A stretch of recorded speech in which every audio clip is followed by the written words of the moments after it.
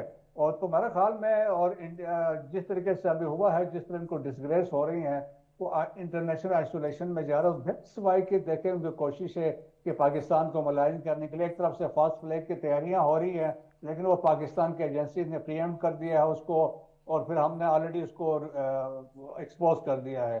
But at the same time ان کی کوشش یہی ہے کہ ڈس انفارمیشن پروپیگنڈا کر کے پاکستان کی جو ایفرٹس تھے، انہوں نے کہا کہ وہ کوئی اس میں کوئی خاطر خواہ اس میں امپرومنٹ نہیں ہوئی، اور انہوں نے کہا کہ ایران تو تیار ہی نہیں، تو اس پہ آج جواب آ کے میرے خیال میں ان کے منہ پہ تھپڑ مارا. لیکن انفارچونیٹلی کچھ پاکستانی بھی ایسے تھے جو اس کو برابر اس طریقے سے وہ رپورٹ کر رہے اور اس کو سپورٹ کر رہے تھے بیسیکلی ان کو. تو لیکن میرے خیال میں اس نریٹیو کو تو ان کو بھی شکست ہوئی ہے. تو پاکستان ایمرج کر چکا ہے ایز اے میڈیٹر کے طور پہ، ایک کریڈیبل میڈیٹر کے طور پہ.